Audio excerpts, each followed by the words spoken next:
Quadratic equation है ना,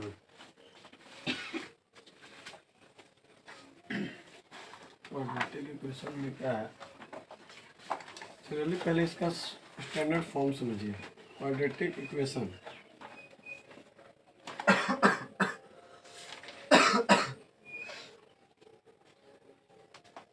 standard form, standard form इसका क्या होता है, A N X to the power N plus A N X to the power N minus one plus A N X to the power N minus X to the power N minus two, ऐसे करके जाते रहता है। मतलब ये एक equation जो है पोलिनोमियल का है, ये पोलिनोमियल का स्टैंडर्ड फॉर्म है। किसी भी बहुपद का वो जनरली जो एक ऑर्डर में होता है, डिक्रीजिंग ऑर्डर में, सबसे पहले एन के बाद उससे छोटा, फिर उससे छोटा, फिर उससे छोटा। वैल्यू एन का वैल्यू कुछ भी हो सकता है, 10, 12, 15, 2, 5 कुछ भी हो सकता है। लेकिन इसमें हम पढ़ने वाले हैं क्वाड्रेटिक इक्वेशन। क्वाड्रेटिक इक्वेशन वो इक्वेशन जिसके पावर जो होते हैं 2 होते हैं। Quadratic equation it has power इसमें कितना होता है, पावर मैक्सिमम पावर 2 होता है। और जो मैक्सिमम देखो आप ये देखो, जैसे एग्जांपल मैंने दिया क्वाड्रेटिक इक्वेशन का एक x square minus 5x plus 6, इसमें आप देख रहे हैं कि मैक्सिमम पावर इसका है, ये इसका 2 है, यानी कि ये, और जिसका मैक्सिमम पावर 2 है उसी को क्वाड्रेटिक इक्वेशन बोलते हैं। और क्वाड्रेटिक इक्वेशन में एक बात और ध्यान रखिएगा कि क्वाड्रेटिक इक्वेशन में a to the power x, या ऐसे समझे x to the power a, ठीक है। वेयर एज इस फॉर्म में होता है, where as a equal to whole number. ये ध्यान रखें कि x के पावर a जो होता है, इसमें a क्या है, a एक होल नंबर होता है। a कभी भी आपका फ्रैक्शन में नहीं रहेगा, फ्रैक्शन में है तो उसे हम क्वाड्रेटिक इक्वेशन में नहीं कर सकते हैं, रूट में है तो उसे हम क्वाड्रेटिक इक्वेशन में नहीं कर सकते हैं, माइनस में है तो क्वाड्रेटिक इक्वेशन में नहीं कर सकते हैं। ये होल नंबर होता है, और whole number always be positive, always 0 से शुरू होकर के इनफाइनाइट तक जाता है। लेकिन वो निगेटिव इंटीजर नहीं, नेगेटिव इंटीजर नहीं होते हैं। तो ये प्रारूप होता है। और क्वाड्रेटिक इक्वेशन के साथ एक और कंडीशन है, ऐसे में भी इस रूप में भी रहना चाहिए, और दूसरा कि इनका मैक्सिमम पावर 2 होना चाहिए, और मैक्सिमम पावर 2 है तभी हम उनको क्वाड्रेटिक इक्वेशन में बोलते हैं। अब इनको बनाने के तरीके समझें। इसमें क्या है, सबसे पहले ये हम 9th क्लास में थे तो हमने पढ़ा था ये मिड टर्म स्प्लिट, इसी को हम बोलते हैं मिड टर्म स्प्लिट, यानी इस बीच वाले भाग को तोड़ना है। इसको ऐसे तोड़ना है जैसे ना, इस मिड टर्म को तोड़ना है, स्प्लिट करना है। स्प्लिट यानी भाग में बांटना है। 5x को हम ऐसे तोड़ेंगे कि ऐड या सब्ट्रैक्ट करने के बाद ये हमारा -5x प्राप्त हो जाए। और जब जिस 2 टर्म के रूप में इनको तोड़ेंगे हम, उन दोनों टर्म को जब मल्टीप्लाई करें तो इसके और इसके मल्टीप्लिकेशन के बराबर हो जाए।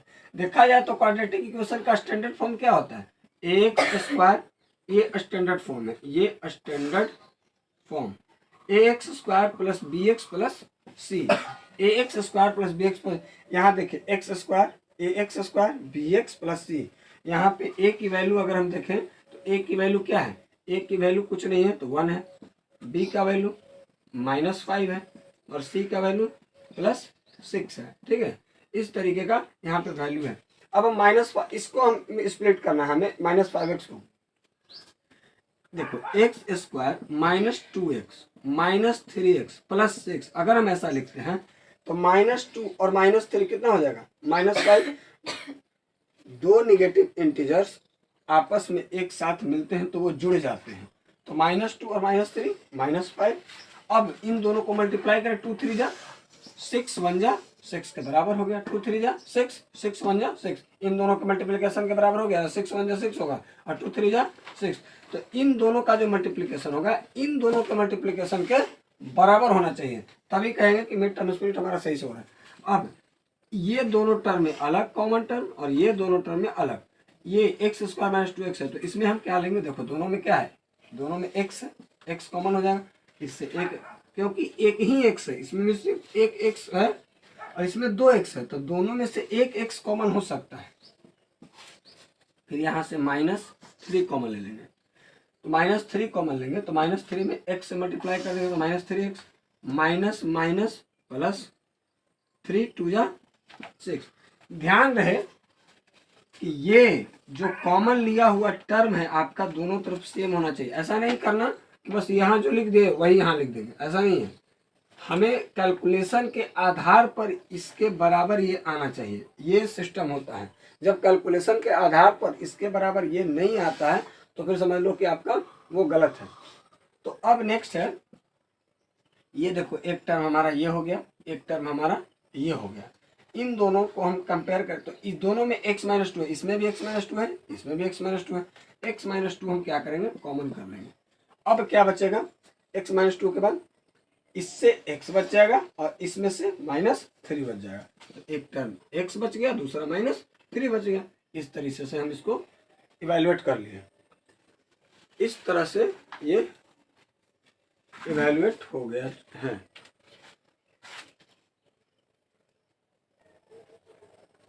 नेक्स्ट देखिए,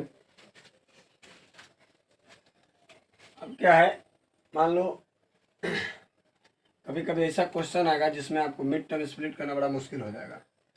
मिड टर्म, नेक्स्ट क्वेश्चन देखें,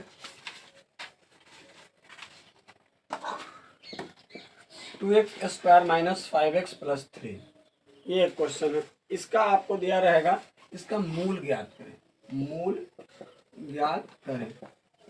तो मूल ज्ञात करें, जब भी मूल ज्ञात, जनरली मूल ज्ञात करने का 10th क्लास वालों को दिया रहता है।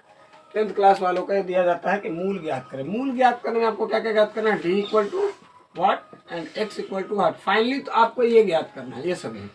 ऐसे अगर हम देखें तो डायरेक्ट हम मिड टर्म स्प्लिट करके इनको ज्ञात कर सकते हैं, लेकिन मूल ज्ञात करें तो सबसे पहले आप d निकालें, उसके बाद x निकालें।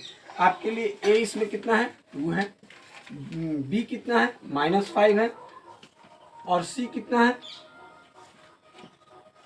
3 है। क्योंकि पैटर्न जो होता है वो ax² + bx + c, a के जगह पर 2 है, b के स्थान पे -5 है क्योंकि ये प्लस b है और यहाँ पे माइनस में है, सो -5 मेंशन करें। c = 3 है। अब हम d का फॉर्मूला मैंने बताया, d = b² - 4ac यूज करेंगे, b² - 4ac। b क्या है, -5, -5² - 4 × a 2 c 3, -5 का स्क्वायर 25, -4 × 8 × 24, आपका d आ गया 1। इस तरह से आप अब इसका x निकाल लें। x क्या होता है फॉर्मूला, -b ±√d/2a। x का फॉर्मूला आपका ये है और इसी के अकॉर्डिंग आप याद करें। -b, माइनस क्या है, सॉरी माइनस पहले से ही है, माइनस ये ऑलरेडी दिया हुआ है, फॉर्मूला में ही है। ऐसा मत समझिए कि यहाँ b माइनस में है तो इसकी वजह से यहाँ माइनस यूज हो रहा है, नहीं, फॉर्मूले का रूप ही है माइनस। माइनस ऑलरेडी है पहले से ही, माइनस, और उसके बाद b का वैल्यू आपका -5। सो देखिए -5 मैं अलग से लिख रहा हूँ, उसके बाद प्लस माइनस √d का वैल्यू आपका 1 है, और 2 ऑलरेडी मेंशन किया हुआ है 2, उसके बाद a कितना है, a है आपका 2, सो यहाँ 2a लिखे। माइनस +5 प्लस माइनस √1 का वर्गमूल 1 ही होगा, स्क्वायर रूट, और 2 2 = 4। आपको देखो यहाँ पे प्लस और माइनस दोनों दिया है, इट मीन्स एक बार प्लस के साथ चले, एक बार माइनस के साथ चले। और 5 + 1/4, 5 - 1/4, 5 + 1/4 कितना हो जाएगा, 6/4, और ये 5 - 1/4 कितना हो जाएगा, 4/4, 3 2 = 2 2 = ये तो 1 आ गया, मतलब 3/2, 1, ये आपका इसका आंसर हो गया। तो इस तरह से आप किसी भी क्वाड्रेटिक इक्वेशन का मूल ज्ञात कर सकते हैं। इंग्लिश में आपको ये रूट लिखा होगा, फाइंड इट्स रूट्स। रूट्स का मतलब मूल, और वो रूट्स निकालने के लिए आपको d पता होना चाहिए और d के बाद x पता होना चाहिए।